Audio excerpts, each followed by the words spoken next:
मोहन चाचा, जिनकी कोई संतान नहीं होती ना ही कोई परिवार, गांव से शहर आकर वो अपनी एक चाय की दुकान चलाते हैं और अपना जीवन यापन करते हैं।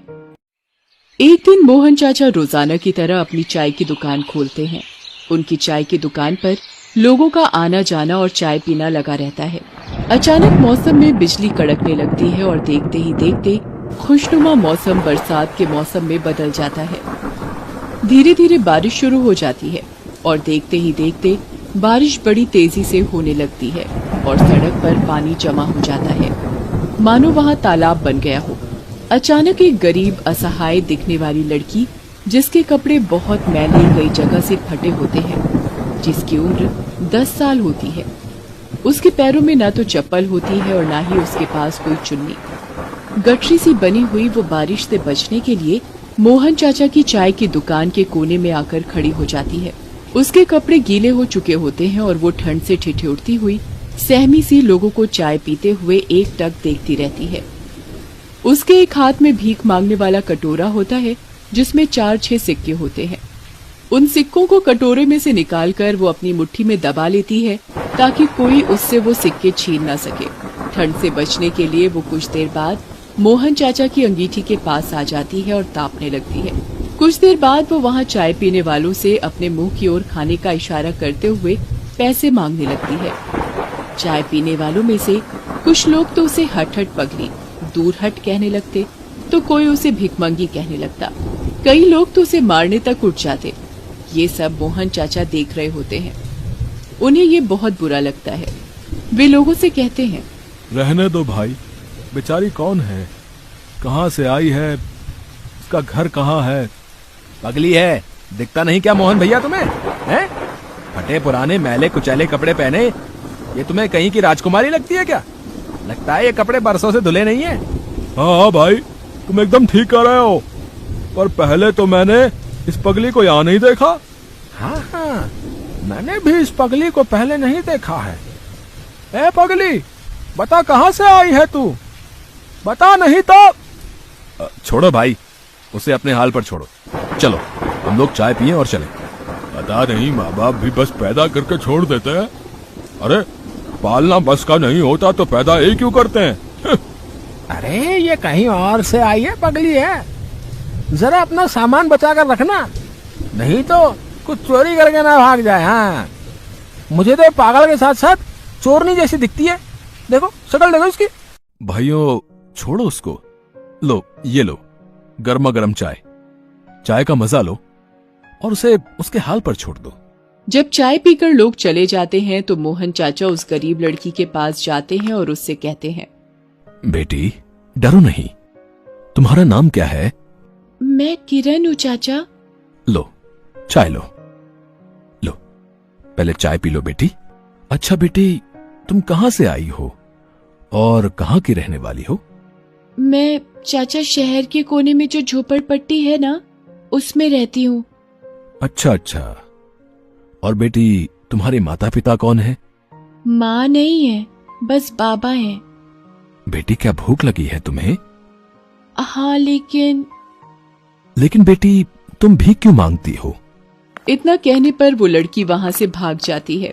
उस रात मोहन चाचा को ठीक से नींद नहीं आती और वो उस लड़की के बारे में सोचते हैं।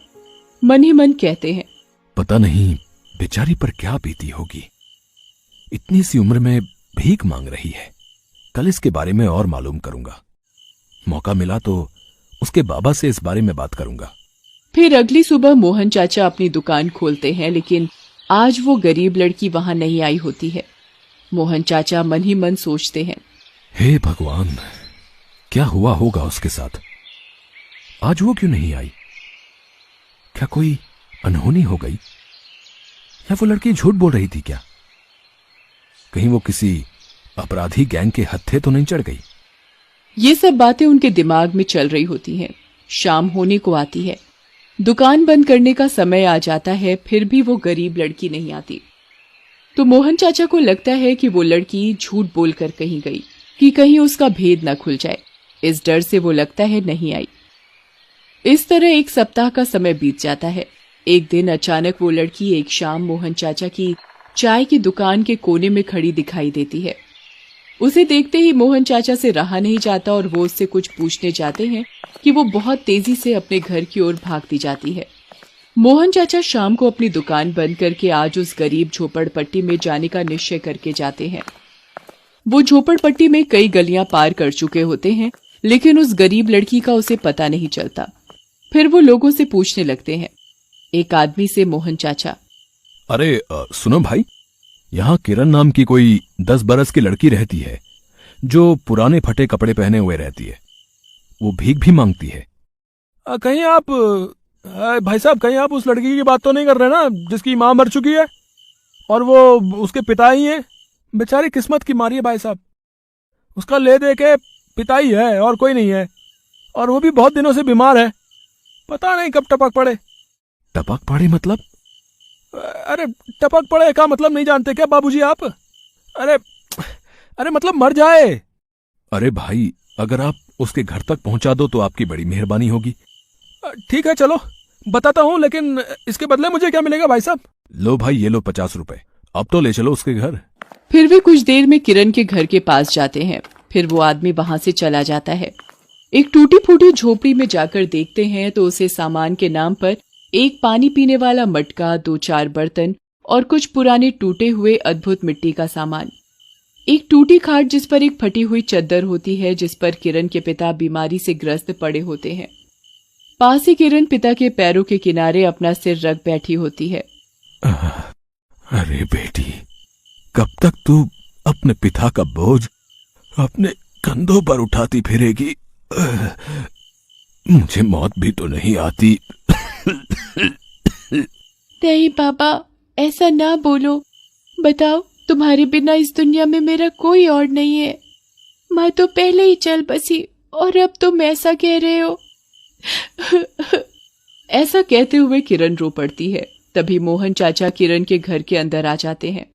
किरण मोहन चाचा को देखते ही पहचान लेती है और झट से बोल उठती है। मोहन चाचा, आप और यहाँ चाचा? बाबा, ओ बाबा, देखो मोहन चाचा आए हैं। उठो नहीं भाई, मैं मोहन हूं। यहां से कुछ दूर एक चाय की दुकान चलाता हूं। कई दिनों से ये बिटिया दिखाई नहीं दी। मैंने सोचा ये किसी मुसीबत में तो नहीं है, इसका पता लगाने चला आया। अच्छा हुआ बाबूजी आप आ गए। अब मैं समझ गया कि बिटिया क्यों 1 सप्ताह तक नहीं आई। आपकी देखभाल में लगी होगी। अब आप चिंता ना करें। वैसे तो मेरा कोई परिवार नहीं है, ना ही कोई बेटी। अगर आप बुरा ना माने तो मैं इसे अपनी ही बेटी मानूं और आपको अपना भाई। क्या कह रहे हो बाबूजी? मुझ गरीब के पास तो खाने के लिए 2 वक्त की रोटी भी नहीं। बेटी भीख मांगती है तो मुझ बीमार अपाहिज को खाना मिलता है, और इस घर की हालत तो आप देख ही रहे हैं।